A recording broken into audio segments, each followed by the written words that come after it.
আলহামদুলিল্লাহ, pay scale পিছিয়ে যাচ্ছে না, বরং খুব শীঘ্রই পে স্কেল বাস্তবায়ন হতে যাচ্ছে। আজকে প্রথম আলো পত্রিকায় ঠিক একটু আগেই এরকম একটি সুখবর প্রকাশিত হয়েছে। আমরা বিস্তারিত দেখব ভিতরে কী বলা হয়েছে।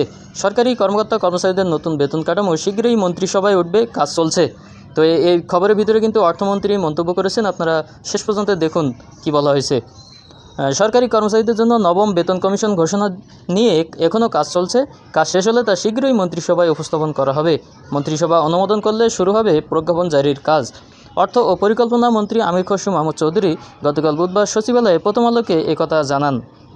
নতুন বেতন কাঠামো নিয়ে অর্থমন্ত্রী যা বললেন। অর্থমন্ত্রীর কাছে গতকাল প্রশ্ন ছিল, নতুন বেতন কাঠামো কার্যকর করলে কি আইএমএফের কাছ থেকে নতুন ঋণ পাওয়া যাবে না? জবাবে অর্থমন্ত্রী বলেন, আইএমএফের সঙ্গে নতুন বেতন কাঠামোর কোনো সম্পর্ক নেই। কাজ চলছে, বেতন কাঠামো হবে এবং প্রজ্ঞাপন জারি হতে বেশি সময় লাগবে না। 2 দিন পর বেতন কাঠামো নিয়ে কথা বলতে চান না জানিয়ে অর্থমন্ত্রী বলেন, বিষয়টি নিয়ে এক এক গণমাধ্যম এক একভাবে সংবাদ প্রকাশ করুক, আমি একবারেই কথা বলবো।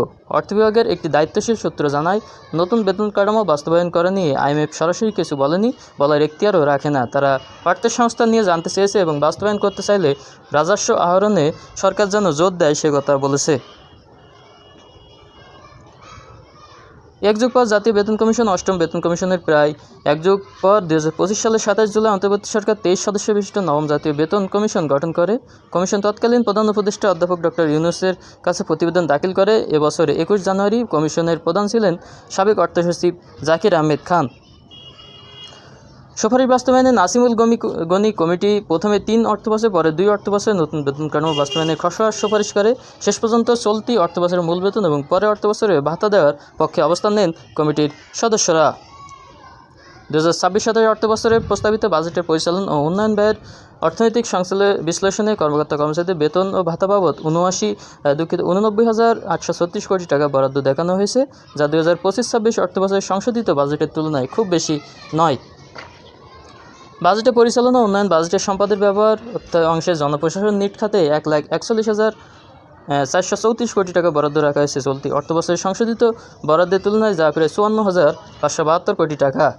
এই অতিরিক্ত অর্থের অন্তত 44,000 কোটি টাকা সরকারি কর্মচারী এবং এমপিভুক্ত শিক্ষক পেনশনভোগীদের জন্য রাখা হয়েছে বলে অর্থ বিভাগের কর্মকর্তাদের সঙ্গে কথা বলে জানা গেছে।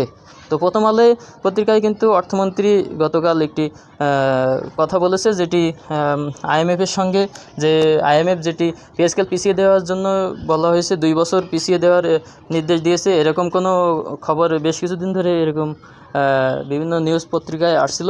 তো আসলে সেটি ভুয়া এবং অর্থমন্ত্রী নিজেই বলছেন আইএমএফ এ বিষয়ে কিছু বলেনি। আইএমএফ এবং এই যে নতুন পে স্কেল খুব শীঘ্রই মন্ত্রিসভায় উঠবে এবং শীঘ্রই গেজেট বাস্তবায়ন হবে, এমনটি কিন্তু ইঙ্গিত দিয়েছেন। তো আসলেই নতুন পে স্কেল দ্রুত বাস্তবায়ন হোক এবং কর্মচারীরা দীর্ঘদিনের বঞ্চনা থেকে মুক্তি পাক, এমন প্রত্যাশা। তো পে স্কেল নিয়ে সমস্ত আপডেট পেতে আমাদের সাথেই থাকবেন আর লাইক দিয়ে কমেন্ট করে অবশ্যই মতামত জানাবেন। চ্যানেলটি সাবস্ক্রাইব করতে ভুলবেন না। ধন্যবাদ।